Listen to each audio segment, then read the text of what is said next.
Nous allons parler pour quelques minutes avec Philippe Vorbe. Bonjour. Bonjour Guerrier, bonjour à tout panel là, tous ceux qui là, je suppose qui joue, qui doit animer nous depuis hier soir avec qualification ça, parce que côté jouer, qu'on pas jouer des pouces haïtiens, Haïti, Coupe du Monde, football, c'est pas qui marche ensemble. Alors, moi, vite, des premières impressions. Donc, seconde après qualification, ça qui passe dans l'esprit, qui ça dit tête ou comment vivre le moment ça ou même? Bon, faut dire que nous senti qualification à venir depuis nous parler avec plusieurs hauts grades des football là et me dit ça moi lumière. Moi lumière parce que nous senti une équipe, nous senti un homme, nous senti ces messieurs bonne motivation. Et c'est ça qui est ingrédient essentiel pour qu'on coupe capable de gagner vraiment un minimum de succès. Et me sentir unis, me sentir fraternel, me sentir bagarreur, me sentir souterrain. Donc, malgré la défaite devant le Honduras qui sont accidents de parcours, et vous mettez toujours gardé espoir. Et le ça fait, moi, c'est crier, me crier. Et je ne vais pas cacher ça parce que c'est un pile d'émotion qui date de 50 ans qui remontait à la surface. Avec un pile disparu, Mono qui allait. Et toutes 74 là sont épopées merveilleuses qui menaient et qui dirigeaient toute vie. Et Paris, pas seulement, mais toute vie coéquipier mieux tout. Parce que jusqu'à présent, c'est dans le football. Il y a New York, il y a à Paris, il y a en Belgique, il y a là, il y a vivre, mais grâce à football là, avec football. Et football là, son point d'unité. Et quand il y a le monde qui va jamais comprendre ça, toute la journée, un bon leader, alors ma petite parenthèse là, très légère, un bon leader, toujours parler des bagages inclusifs. Mais pas rien de plus inclusif que le football. Rien, pas rien de battre. Même l'école, pas plus inclusif que le football. Donc, c'est matrice, non. C'est la non mouillée. Et vous comprenez pourquoi ça ne peut pas ici. Hein. Il est enthousiasmé chaque fois qu'il a parlé de football. Chaque fois que c'est l'équipe nationale qui a joué. Chaque fois que le bon victoire, il prend là, oui. Il fait là, il fait bonne mandiga. Il danse, il chante. Oui, c'est ça, vivre. Nous aimons le football. Nous vivons avec le football. Et il a ça, donc bon, c'était ça le premier sentiment. Mais excusez-moi un petit moment d'émotion, mais chaque fois que je remonte, je ne pas gagner. Et bon, 52 ans après, c'est en pile. Et qui ça me gagne? Qui ne sait pas que je veux connaître? Ce sont nos petits-enfants. Nous parlons de 80 ans. Si nous parlons de 80 ans, c'est monsieur qui a 25 ans. C'est petit, non? Donc, nous avons assisté le succès, la passation de pouvoir des grands-parents à leurs petits-enfants. Donc, on y a. Alors, c'est la meilleure idée. C'est eux qui peuvent mener le football haïtien à bon port. C'est eux qui peuvent guider nous. C'est eux qui peuvent émerger comme nouveaux dirigeants, comme nouveaux tout bagaille. Donc, c'est toute une nouvelle génération. C'est tout son renaissance. Et pour moi, c'est peut-être un grand signe. Un grand signe que Haïti peut renaître tout. Haïti peut renaître. Bon, moi, avant, nous allons regarder. On a dit période de 74 là avec ça qui sa différence yo teye mais à part ou même Philippe Vorbe qui vive moment ça 52 ans après donc ou vive Haïti qui pral encore dans au mondial combien d'années qui encore vivant là nous avons plusieurs oui.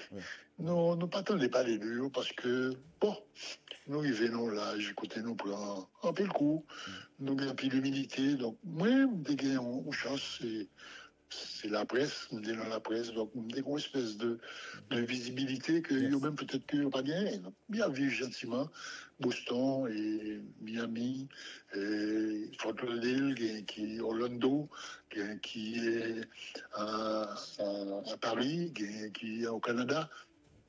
Donc, là. Et Fossillon, et Tom Pousse, Pierre Bayonne, et Wilfried Louis, ou bien Eddie Antoine, ou bien Fito Plantin, ou bien William Piquant, ou bien Tcho, et ou bien Philippe Vorbe, ou bien bon, nous là, nous peut-être on disait encore vivants, et puis nous avons plusieurs disparus qui quittaient l'ombre malencontreusement, et puis malheureusement aussi, bon. C'est le destin, c'est la vie. Et nous prenons comme ça.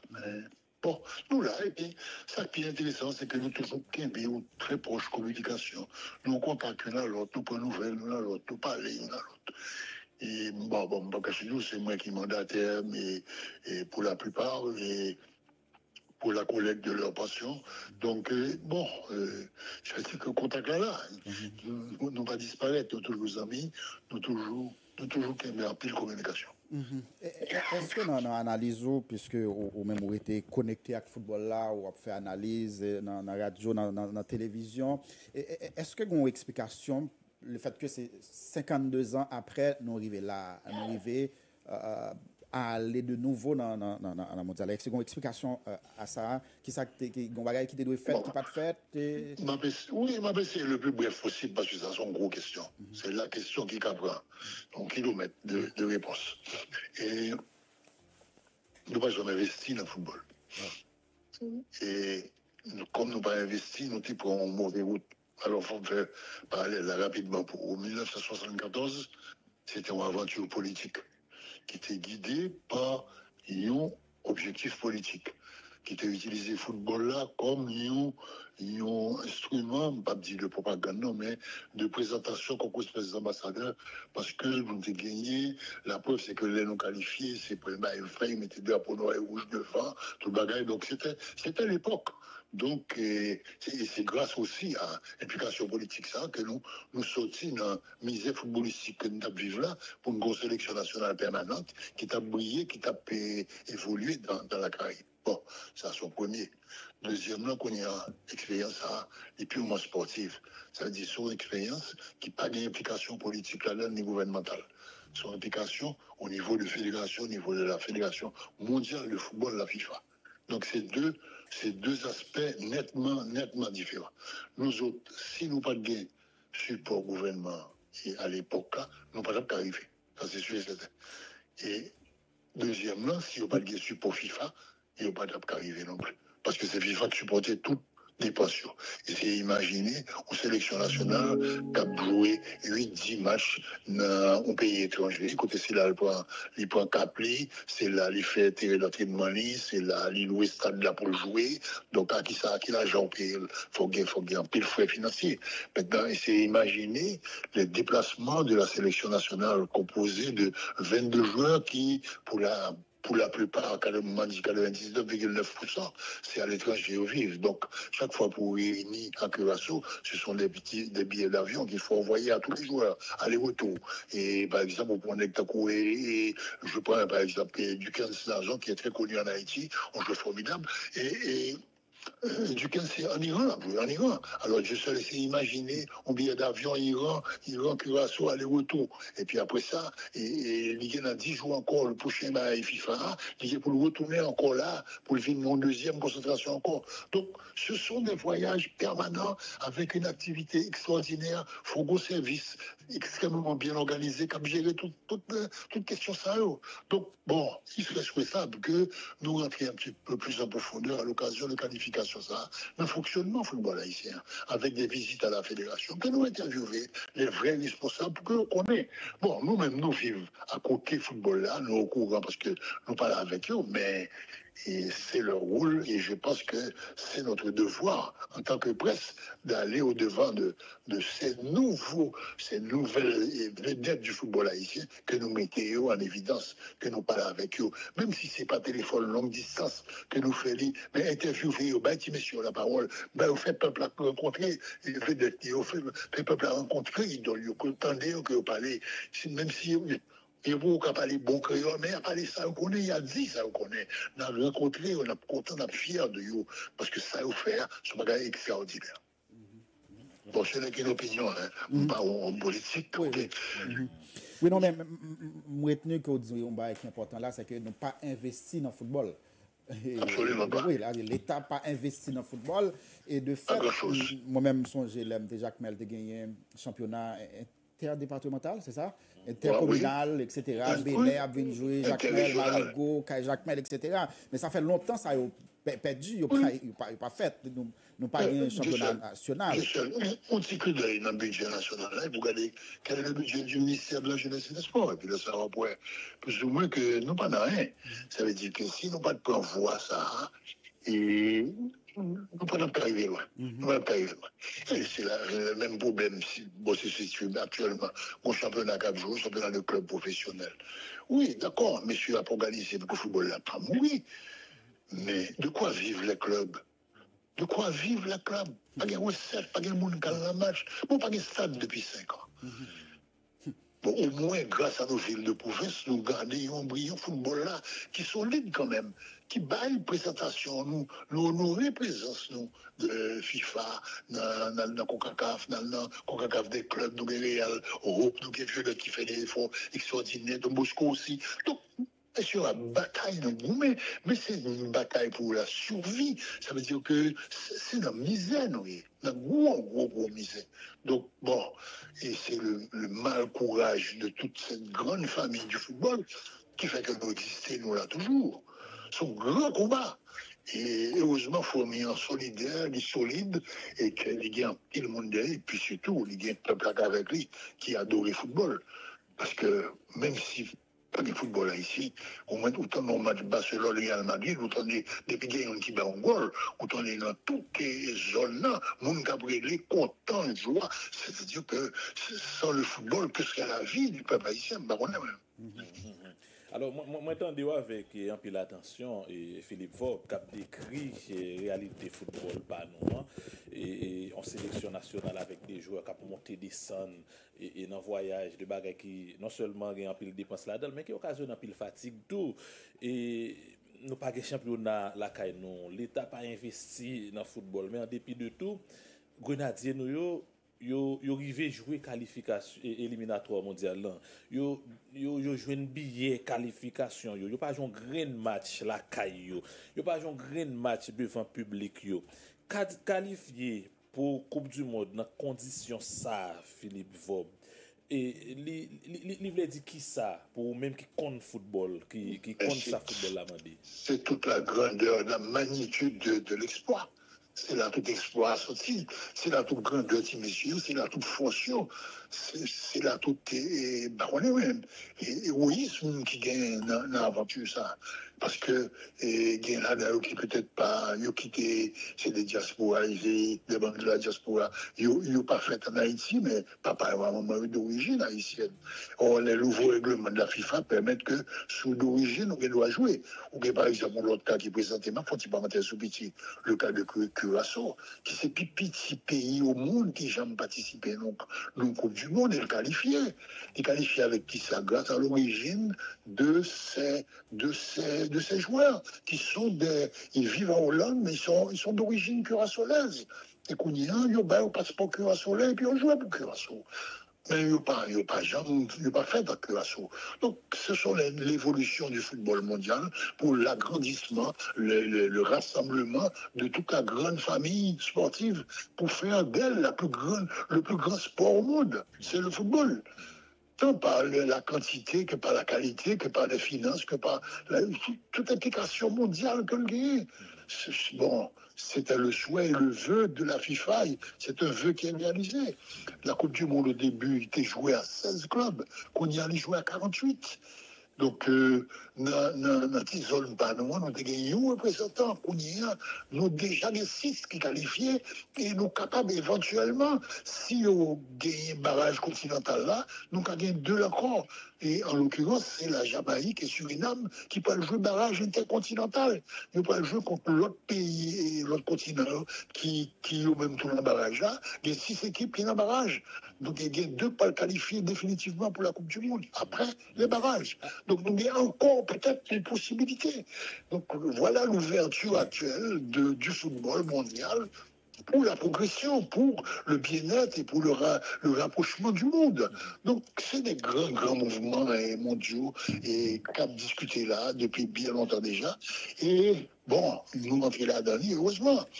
Mais vu la pauvreté de nos investissements, le football haïtien livré à lui-même, tout seul, face à ces grands que sont le Mexique, le Canada, les États-Unis, nous ne l'avons jamais passé. Jamais. C'est l'apport de nos joueurs internationaux qui gagnent cap jouer en Angleterre, qui gagnent cap jouer aux États-Unis, qui gagnent cap jouer en France, qui gagnent cap jouer en Iran, qui gagnent cap jouer en Israël, qui a joué en Turquie. Donc, c'est la balade des grands poètes haïtiens. C'est comme ça, moi, Léon, mais parce que ça s'est écrit avec le football là. Il a déposé la marque haïtienne partout en Europe. Le connaît. Et lui, si ça ne va pas il a joué au Danemark en première division. Donc, quand les entrées là, ça veut dire que c'est pour un volume de jeu, un volume et professionnalisme dans Caillot qui s'échappe au bas. Ça veut dire que heureusement pour nous, c'est la qualité de cet effectif là qui fait que nous sommes capables d'une équipe nationale compétitive au niveau international pour le moment. Qui pays qui invite nous? C'est les grands pays qui invitent nous. Bon, et ça c'est au niveau masculin, mais au niveau féminin, c'est même Pepe Pla qui a joué.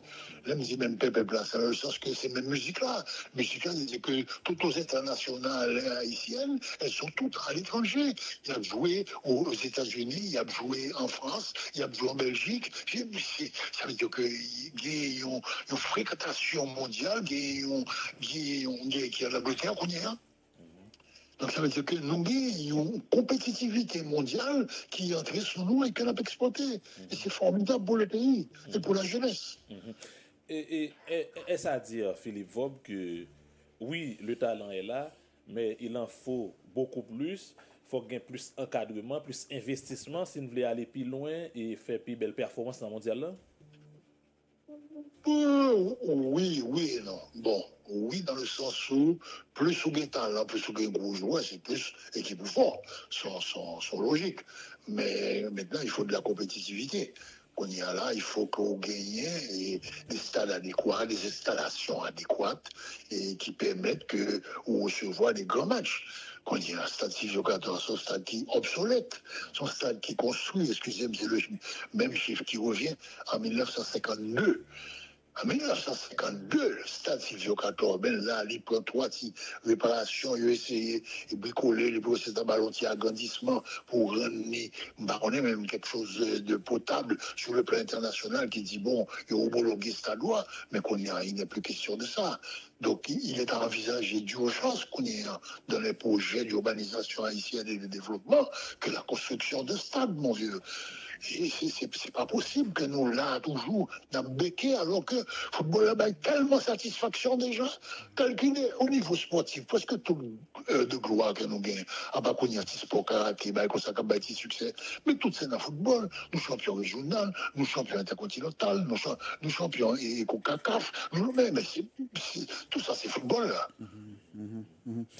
N'a pas le quitter aller, Philippe Vob, mais monsieur que gagne, par exemple, moi, gagne 2-3 joueurs qui eux même font vidéo pour dire où fait pays pour être capable de rentrer, ou t'as même jouer dans le stade Silvio 14.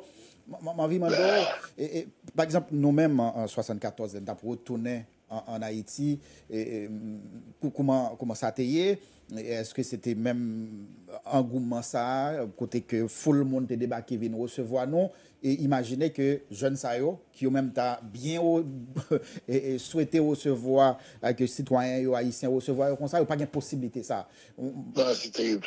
C'est terrible. Bon, pour 74, non, il n'y a pas de recevoir, comme ça. Et nous avons dit tout à l'heure, de faire l'inscription pour nous, c'était une aventure politique. Et nous prenons une pays horrible décision que Jean-Paul a révoqué cette élection après la Coupe du Monde. Donc, c'était vraiment en même temps, si vous voulez, un projet et en même temps, tout, on chute aux enfers. Okay. Et parce que là, pour telle mesure, on révoque, ça veut dire, on coupe peut-être le football haïtien. Parce que la sélection nationale, c'est l'émergence, c'est la représentativité. Donc, c'est la tête du football haïtien. On coupe peut-être là, mais qui s'appelle quoi tomber en décrépitude. Donc, nous prenons des années pour nous remonter le football haïtien, pour nous remettre les joueurs, dans les joueurs qui étaient abandonnés, ils sont obligés de nous retourner. Tout ça, ce sont des choses qui diminuent les capacités des joueurs. Parce que là, on fait 6, 7, 8 mois, on n'a pas joué, mais pour recommencer, on recommence à zéro. Donc, oui, ça a été vraiment une très très mauvaise décision. Bon, malheureusement, personne n'a de influence politique à l'époque pour expliquer ça. Et bon, heureusement que d'autres sont venus après et ont essayé de colmater. Et puis bon, nous est partis.